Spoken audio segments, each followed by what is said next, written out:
Welcome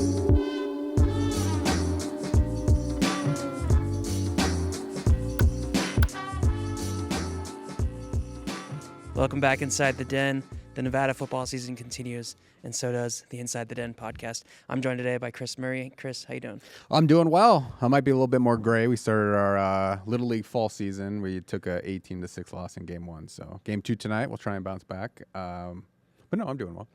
We were out at practice yesterday, Nevada football practice. No, not Little League practice. Yeah. And Choate was laying into his players, kind of yelling at them about accountability, and Chris is like, oh, maybe I should do this for my my baseball players. We left a lot of outs out there in our fielding. Our fielding needs some improvement. So I did not yell at our guys in our first post game. I actually gave them 2 gift cards to Mod Pizza down in South Reno. Wow. They gave them out to the league, so they were happy about that. Nice. I did hand out some game balls. I usually only do that after losses or after wins, but I did hand out some game balls despite our loss. So we'll bounce back. We a little light on catching, a little light on pitching, and then the fielding wasn't very good, but we hit the ball pretty well. So.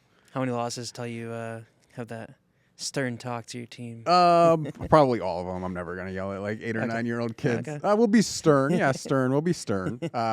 We did get caught stealing twice, which is inexcusable. Can't have that.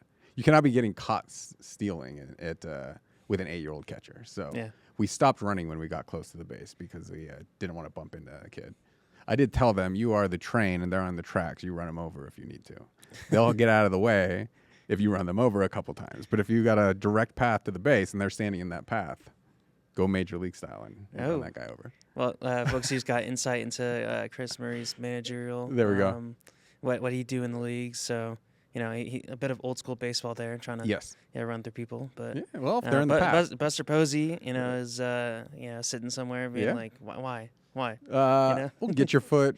You could put your foot on the side of the bag. We teach our first baseman. That's how you do it. If the other team's not teaching their first baseman, that's how you do it. Then got to teach some lessons. Yeah. But no injuries, no wins yet. But it's fall season. Fall season is just kind of a practice. So everyone gets to play every position. If you want to pitch, you'll get an opportunity. So I love it. And the weather was actually really nice earlier this week, and hopefully nice for tonight's game. Yeah, I'm enjoying the fall weather. And for this weekend's game, actually, it warms up a little bit. So it should be a nice day. That'll be on our broadcast. So Eastern Washington takes on Nevada this weekend. Watch that on Nevada Sportsnet.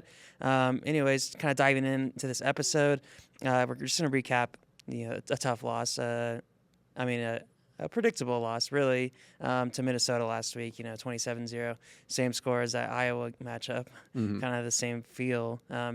Maybe the Big Ten is not too nice to Nevada, right? I mean, generally they've kept the Big Ten games kind of close, but in this game they just couldn't match up front. Minnesota's defensive line was probably the best unit on paper coming into this game, and it showed that during the game. I mean, they absolutely obliterated Nevada's offensive line. Wolfpack couldn't get the run game going, couldn't pass protect for Brendan Lewis. He was sacked 4 times. He threw 3 interceptions. Now, that wasn't all on the offensive line, and Jeff Choate, the head coach of Nevada, was quick to say the staff didn't do a good enough job identifying where it might have some issues in this game and having the blocking schemes to help those players be successful. Minnesota did blitz a lot more than Nevada had anticipated, but the Wolfpack really didn't have a chance in this game just because of the play up front, both on the offensive line and on the defensive line. The defensive line actually held up against the run pretty well for the first half, and Nevada was only down 6-0 with about 5 minutes to go in the half, but then they allowed 2 touchdowns in the final 5 minutes of that first half, and then you're kind of buried at that point. You're down 20-0. You're not coming back from that, given how your offensive line was playing. So, like you said, a predictable loss. Nevada did get $1.2 million to go play that game, but this was the first time the Wolfpack played a game where it wasn't competitive in the second half. It wasn't competitive in the fourth quarter. So maybe a little bit of a wake-up call there. And, this is a perfect opponent to bounce back against an FCS opponent.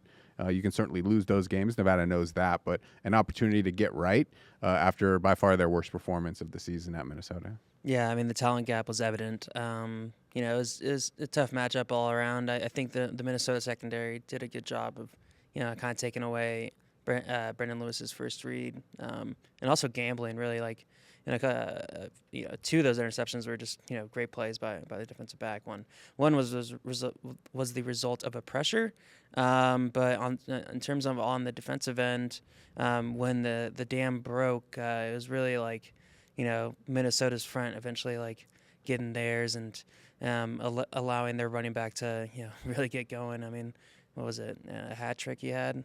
So, they got the outside edge, and I think they severely missed, Caden Johnson's presence. And, Christopher Ross kind of got in trouble there. On a backed up situation for the Golden Gophers. And, Jeff Choate promptly, benched him. A man of his word. So kind of snake bitten, by the previous issues that have led to their previous losses, just uncharacteristic, personal fouls and, just people getting heated. So, Choate, it's a new, it's his new boat, so to speak, the Choate boat. But he really needs, you got to, kind of wrangle in these players and really kind of set the tone of not crossing that line. He talked about that a lot in previous weeks. So we'll see. I mean, they're going to be playing an Eastern Washington team this week that, on paper they should, be better on all fronts. So, that'll be a morale booster. Hopefully they don't. Well, you'll see. I mean, you could say that, but Nevada's 3-3 against FCS opponents in its last 6 games against that division, and they've lost back-to-back games. Last year at Idaho, the year before that against Incarnate Word. Now, both those teams made the FCS semifinals. This Eastern Washington is not making the FCS semifinals. They're 1-2. They used to be a really strong program, but over the last 2 seasons, 7-15. But they did beat UNLV on the road in 2021 in double overtime. They did go to Fresno State last year and lost in double overtime. So they've played competitive against Mountain West schools. They've got some history of that, and Nevada's only a 9.5-point favorite. So the Wolfpack should win this game.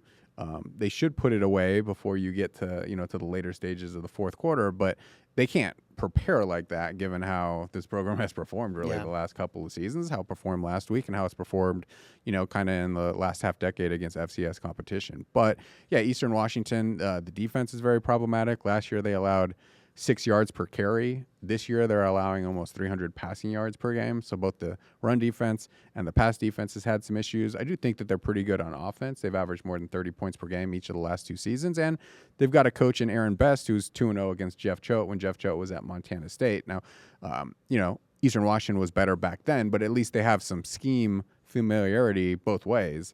And that might help, both sides kind of prepare for this game. So, yeah, if you're Nevada, to me, I don't like the phrase must-win game, but this kind of feels like a must-win game because you've said that you've made progress, and that's shown in the scores, but not quite yet in the win-loss column at 1-3. If you go and lose to an FCS opponent and you drop to 1-4, well, you can't say substantial progress. It's just been we've played a hard schedule. So I do think this is a really big game heading into a bye week. If you can finish this first run of non-conference games at 2-3, that's probably better than most people expected, or maybe right around where most people expected. And now you have tangible proof that you're making progress. If you lose 1-4, just lost to an FCS after being shut out the week prior, then I think it gets harder to hold the guys together with the message that, we are getting better. Yeah, you kind of mentioned it. It kind of starts up front in those matchups. And Nevada's not really designed or, built to play from behind. They have a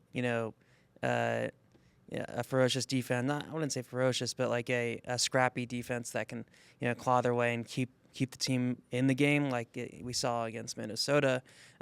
Just being down 6 for most of the first half, like that. That's in any scenario. That's what you want from a defense. But they were just outmatched in Minnesota. But in this case, I believe on Saturday they'll have much more success on the ground, kind of playing in front.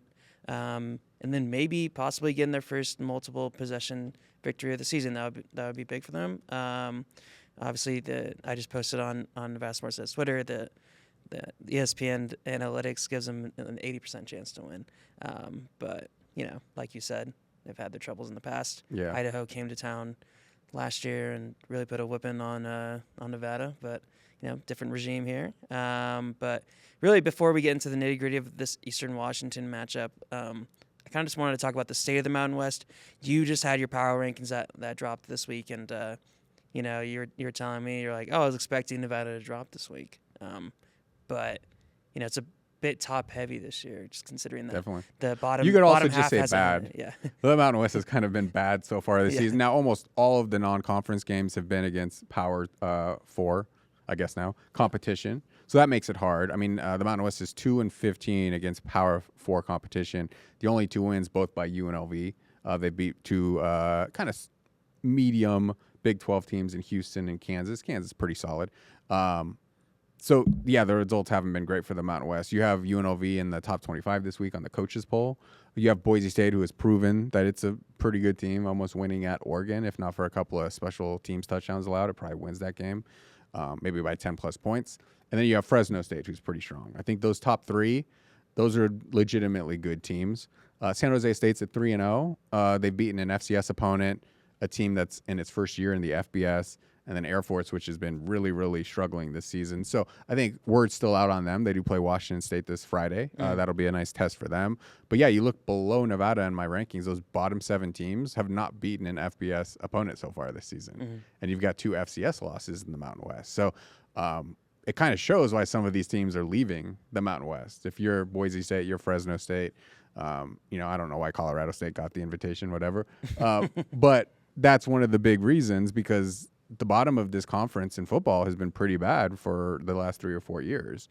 And it's hard to build a conference when that's the case. It's hard to get into previously the New Year's Six and now the college football playoff when the bottom half of your conference is not good at football. Obviously, it's been very good at men's basketball, but I think that's why this conference ended up fracturing, and that's why those 4 schools ended up going to the Pac-12, is because the bottom of the Mountain West in football has not been good, and the same exact story this year as well. And you can almost even say the bottom 2/3 of the Mountain West hasn't been very good through the first 3 weeks of the season.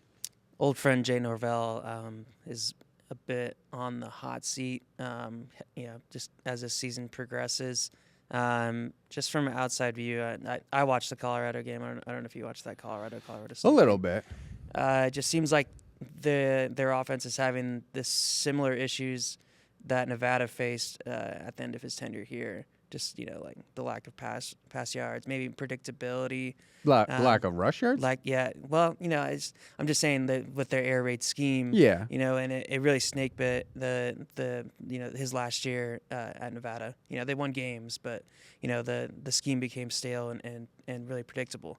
They really struggled against Colorado, but folks in Fort Collins are saying he's on the hot seat, so they may be looking for a new coach come. I don't think he's getting fired. I mean, they already have buyout money to Mike Bobo. They got buyout money to Steve Adazio. I don't think they're pulling the plug on Jay Norvell after 3 seasons and paying more buyout money on top of that. Like, at some point, you have to be like, okay, well, let's let our coach a few years before just giving away $5 million every time we have to fire a coach. Like, I think the real question for him, if he doesn't get to a bowl this year or next year, and then Colorado State the year after that's going to the Pac-12, that's probably the point where he would get fired. I don't think if he can go 4 years in a row without getting to 6 wins in a bowl, that he's going to get a 5th season, that he's going to get an opportunity to lead that program into the Pac-12. That's obviously going to be a fresh start, a new era. The athletic director who hired him is no longer at Colorado State. That always adds, a little bit more warmth to the hot seat. I mean, barring them going like 3-9 this season, I'm pretty sure he's getting a 4th season there. I just, from the financial standpoint, and then, the exit fee that you have to pay the Mountain West. Now, I don't know if the Pac-12 is going to pick that up or if Colorado State will have to pay $18 million. You can't just continue to burn money like that, especially when you have to pay for the stadium that was built in 2017. So I would say it's been a disappointing start. I mean, the first game was against Texas. That's probably the best team in the country. Yeah. But they only got across midfield twice. That's difficult. And then they beat Northern Colorado. It wasn't a great effort, but they won decisively. That's an FCS program. And then, the game against Colorado obviously shows the lack of growth from last year because they took Colorado on the road into double overtime. This year they're at home, and it's a non-competitive game. Now, Torrey Horton did get hurt in that contest. That certainly didn't help. But, the offense has not looked good so far this season, which is surprising. Now that you have a guy coming back for his 2nd year as a starter and Braden Fowler-Nicolosi, you've got a pretty good group of running backs. And then, you've got Torrey Horton, one of the best wide receivers on the West Coast. So I think it's a little bit too early to completely put him on the hot seat, given some of the money at hand. But certainly in year 3, you'd like to be more advanced in what we've seen so far. Just kind of going on the opposite end, what has Barry Odom and his coaching staff done so well to build up that Rebel football team? I think you got to give a lot of credit to Brendan Marion. He's their offensive coordinator. Wasn't the first pick. They actually hired Bobby Petrino, and then he left before coaching a game. And Coach Marion, I think, did a fantastic job last year. I think the biggest improvement this year is the defense is really, really good. The defense was not good last year, and that's why they didn't win a Mountain West championship despite getting the Mountain West championship game. Barry Odom, a defensive guy, and I think in year 2, that defense has been arguably the best in the Mountain West. They were outplayed last week against Kansas, but they won the game because they got 2 interceptions. One that gave them the ball inside the 35, another that gave them the ball inside the 10. So those were some easy points. I think the defense has just been so much better than last season. I think the offense has taken a little step back with a new quarterback, Matt Sluka, more of like a run-oriented guy. He's done pretty well, but he's completing less than 50% of his passes. So I think, as a transfer from an FCS school, Holy Cross, where he ran for 1,000 yards in back-to-back seasons, his legs are really, really valuable. But I think when you get into Mountain West play, he's going to have to also beat you throwing the ball because they're going to, have a little bit more preparation on you. But yeah, UNLV's in my top 25. I have them 19th overall. They're the first team ever to win 2 games on the road against the Big 12 at a conference. So it's a very strong start for them. I think them and Boise State are kind of in tier 1, and then you have Fresno State in tier 2, and San Jose State in tier 3, and then kind of everybody else in tier 4 below is kind of where we're at right now. But again, it's 3 games, and everybody's played varying levels of difficulty. Like if you go and you play out of Texas or out of Michigan, like Fresno State did, you should get a little bit, rewarded just in terms of how you perceive a team. Yeah. So we're sitting here, like you said, it's week 4 of the college football season. So pretty early, small sample size. But if you were to take that small sample size and give me the Mountain West champion, the coach of the year, and then the MVP of the league, who is it in that order? Well, I think MVP, even though it's been 2 games, is Ashton Genty. I think he's a legitimate Heisman contender at this point. We'll see if he can keep it up. But, he's been phenomenal in the 2 games that he's played. And they're playing against Portland State, which is not a good FCS program. So they could put up 70. He could put up another 7 touchdowns. Right. That could actually happen. But to me, like Boise State and UNLV are the 2 best teams in this conference. So I'll pick them as a repeat of last year's Mountain West championship. That's actually who I picked before the season started, so no reason to change that. I did pick Boise State to win before the start of the season. I think UNLV's been a little bit better. But I do think that pass game has to be improved to truly believe that they're going to beat Boise State for a Mountain West championship. Yeah. In terms of head coach of the year, it's really, really early. I would probably give it to Barry Odom again. But, obviously San Jose State's gotten off to a really good start. So if they can keep that up under a first-year head coach, Coach Ken Nimalutoa, probably didn't say that correctly. I'm not the expert there. Coach Ken. He's gotten them off to a really good start. And you have so many first-year head coaches in the league, and they've done varying levels of success. Like at San Diego State, Sean Lewis comes in as an offensive-minded coach. They've been terrible on offense except for the second half in their game against an FCS opponent where they scored 42 points. I think all the other quarters combined, they're at 16 points out of 10 quarters. That's not great. You look at Bronco Mendenhall at New Mexico. Their defense has really struggled, but they've shown some stuff on offense. Jeff Choate, I think he's upgraded the level of play at Nevada, but hasn't turned into as many wins as probably they deserve based on how they played those first 3 games. Fresno State, Tim Skipper inheriting, the job late in the season. Maybe he's in the mix for Mountain West Coach of the Year if they get to 8 or 9 wins. So, Utah State under a first-year head coach, that hasn't gone great so far, but again, they've played some really good opponents as well. USC and Utah, 2 top 15 teams in the nation. So, it's been fun to watch, but I think this is a big week for the Mountain West because they've got, 3 games against a group of 6 schools, 4 if you include Washington State out of the Pac-2. Yeah. If they go 3-1, okay, now you're starting to make some progress there because it's like UTEP, it's North Texas, it's Temple, and Washington State. Just winnable games. But against the power conferences, hasn't been great so far. Yeah, certainly. All right, let's turn our attention to the not Washington State. I was thinking the Cougars. Eagles. Eastern Washington Eagles. Obviously, any game kind of begins and starts with quarterback play. Brendan Lewis probably, he certainly did have his roughest game of the season against Minnesota, kind of to be expected, like we just talked about. Can this be a bounce back game for him? And do you think there's any merit to fans saying, other quarterbacks should start start for the Wolfpack? No, I mean, I think Brandon Lewis played really well in the first 3 games. I think he was their best player on offense in all 3 of those games, and I think he had a really bad game against Minnesota. He's actually played against Minnesota 3 times now, and each of those times he did not play very well, so probably doesn't want to see Minnesota very often anymore. I understand why fans would say, let's see A.J. Bianco, let's see Chubba Purdy. I mean, especially like late in the game against Minnesota. I think you could have got A.J. Bianco in for a series or 2, but Jeff Choate's been pretty clear. And, getting to watch practice, it is pretty clear that Brandon Lewis is the best quarterback for this specific team. And this specific team needs its quarterback to be able to run for 50, 60 yards, to be able to get third downs with his legs, and to be able to not turn the ball over. I think A.J. Bianco has a really high ceiling. I think last year he was prone to some mistakes, some turnovers. And if you're Nevada this year, you can't really have those turnovers and win games. Now, Brandon Lewis didn't have any turnovers in the first 3 games. If he reverts to that form, he's going to be Nevada's quarterback for the rest of the season. So this is an opportunity to go out and have a really big game. Nevada's not scored 30 points yet this season. You should score 30 points against Eastern Washington, which is allowing more than 30 points per game against FCS competition. Last year allowed 36 points per game as well. So the offense has to get right in this game. If it still struggles, if it's in the low 20s, then maybe there is some, what do you need to shake something up? But yeah, I think this will be a bounce back game. I think they'll be able to throw the ball pretty effectively because Eastern Washington's secondary, especially the safeties, are pretty vulnerable. I think the linebackers are pretty vulnerable. They haven't gotten a ton of pass rush so far this season. I think 3 sacks in 3 games. So if the offense doesn't look really good in this game, that is a little bit concerning and troubling. Yeah. We caught up with several players throughout this week.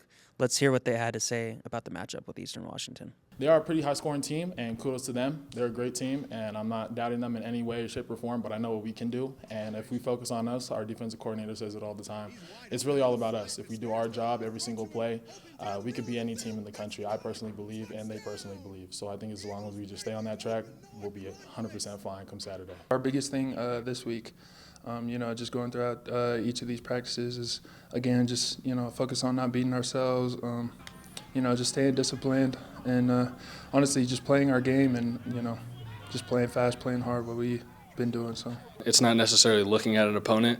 It's looking like kind of inward and just understanding what we have to do in order to operate in the level that we need to in order to be the defense that we want to be. And, being from Washington, Eastern Washington is no slouch of a school. Like I've watched them in high school, watched them growing up. Those guys knock off FBS opponents. They're no joke. They're well coached. They have good athletes. I think we will not be taking them lightly. Well, the players are certainly not lacking confidence. Jonathan Maldonado bringing up that, they know the task ahead, but, it's really more about them this week and what they can do. And, just for him to say, they believe they can compete with anybody in the country if they're on, that's certainly a vote of confidence, but certainly a better matchup for the defense against, FCS offense compared to, a much bigger offensive front in Minnesota and, their ability to run the ball. So Eastern Washington's got a pretty good offensive line. They return 4 or 5 starters. Their left tackle, first team, all Big Sky. So it's a pretty veteran group, especially the left side of the line. Their quarterback's returning from last year. He led the Big Sky in passing yards per game. Running back is a little bit thin, but they've got 2 really good wide receivers. And that's a program known for good wide receivers. You got Cooper Kupp, you got Kendrick Bourne. So I think this offense actually has some potential in it. It is interesting. They ran the ball 50-50 last year, 50% runs, 50% passes. This year, they're running the ball 60% of the time, only throwing the ball 40% of the time, when to me it looks like the strength of this team is the quarterback and is the wide receivers. And they've got a pretty veteran offensive line to be able to pass protect. So they've kind of changed their formula. Maybe it's because they've struggled the last couple of years in these shootout games with 7 wins against 15 losses, maybe trying to get back to a little bit more physical, traditional football. So we'll see if that holds over in this game. They are passing for about 8 yards per attempt. That's a high figure. It's much higher than Nevada. So it'll be interesting to see how Nevada's defense plays because I think Eastern Washington does present some challenges with its offense. And, Nevada, has played pretty well on defense. They've not allowed 30 points. I think the game against SMU was strong except for the last 10 minutes. I think the game against Troy was pretty good, maybe a little too much prevent defense toward the end of the game. I think they did really well against Georgia Southern compared to how Georgia Southern had played against Boise State the week prior. And, give up 27 points to Minnesota. But I thought, especially in that first half, they played pretty well defensively, and then they allowed that one big touchdown run that it kind of skewed some of the numbers. But if Eastern Washington's going to try and run the ball against Nevada, I think Wolfpack's been really good in the run defense. I think the secondary has actually been pretty vulnerable outside of the first game. And if I were Eastern Washington, I would look at Nevada's previous games and think, I kind of got a pass to win this game, especially given how our defense plays at Eastern Washington. And then I look at Nevada and I see how teams have kind of been successful against the Wolfpack. I think Eastern Washington has the weapons to be successful in the pass game on Saturday. I think a player that could walk away from this game with interception is Keaton Crawford, a highly rated safety by PFF college rankings. Had some plays last week that he kind of stood out in pass coverage. So, I think they'll have their opportunities to potentially turn the ball over. That's an area that they've lost in this season, and it's a huge stat. If you lose the turnover battle, you're probably losing the game. So there'll certainly be pressure on Kay and Ion's group and getting those turnovers and setting up Nevada in short fields.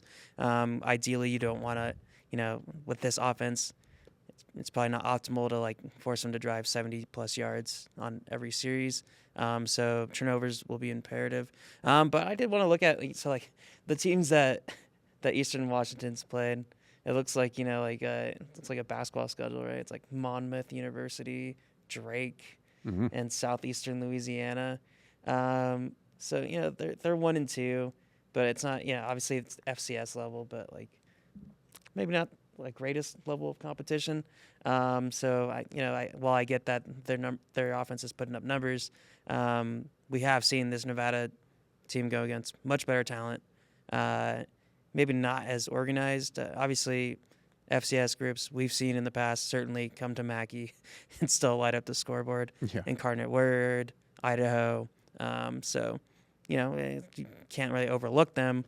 But just considering what we've seen from the Nevada defense against much better talent, I could see some plays going their way this week. Yeah, I mean, Nevada should win this game fairly handily. That's why you schedule FCS opponents. You're doing it to go get a win on the schedule. You're not doing it to play against the best competition out there, but you're going to get the best out of Eastern Washington. This is their one game against an FBS opponent this year. They're going to come in fired up. They're going to come in thinking that they can win this game based on how they beat UNLV 3 years ago, how they almost beat Fresno State last year. So if Nevada's we've played way better competition, they're going to be in trouble in this game. Yeah. Nevada's not the most talented team either. Right. And they've had some injuries. You mentioned Caden Johnson at defensive end. Jace Henry at tight end, not going to play in this game. Marquise Ashley is their starting kick returner, not going to play in this game. Drew Watts has been banged up of late at middle linebacker.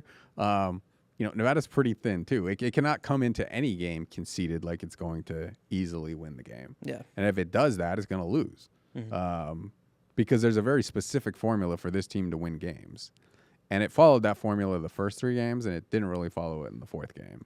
And, level of competition is certainly a reason why. But, if Nevada comes out and plays its best and Eastern Washington comes out and plays its best, Nevada's going to win by a couple touchdowns. Yeah. But if it doesn't play its best, if you're the Wolfpack, the margin for error is not big enough where you can go and play a C game against Eastern Washington's A game and still win. So, the Wolfpack defense has been good, but you mentioned the takeaways, only 2 turnovers created so far this season. So that's 6 on the whole season. Yep. That would be last in the nation. So got to get better in that for sure. They've not punched a lot of balls out. The 2 interceptions are the only turnovers. Yeah. And honestly, nothing against Keyshawn Cobb, but he passed interference against Minnesota to get that interception last week. Yeah. And, on basically the second play of the season, Chad Brown got an interception against SMU. Between then, there's been a couple of punt situations where Nevada didn't really do much, but they were able to get the ball off botched punt snaps. Yeah. I honestly don't know if they've forced a fumble this year. I don't think. I guess the 2-point conversion where Caden Johnson came in at Troy. The running back picked it up and so that's probably a forced fumble, but it doesn't count as a forced fumble because stats don't count. Stats don't count in 2-point conversions. But I'm actually a little bit surprised you haven't seen more balls on the ground forced by Nevada. given that that's traditionally what you see with Jeff Choate teams. Yeah, we were at practice and there was a rep, and one of the linebackers was yelling at the cornerback because he forced a guy out of bounds, and he was like, "Punch the ball." Yeah. So maybe a bit of a teaching point. I'm sure they're talking yeah, about it. Being like, we got to force more guys. But before we get out of here, quick prediction for this weekend's game. Okay, yeah, I'll go 38-21 Nevada. Nevada wins 38-21. So one of the bigger scoring outputs we've seen in recent years for the Wolfpack. Yeah. I think Eastern Washington will be able to move the ball a little bit, though. Okay, I'll say 34-16. There we go. Yeah, Fairly no close. reason, but it's fairly close. Okay. But it should be a good matchup. Guys, stream, watch Nevada Sportsnet. We'll have a full production out there. So, a pregame, postgame, and yeah, we're also streaming on YouTube. So stick with us. It should be a fun Saturday. You looking forward to it? I'm looking forward to it.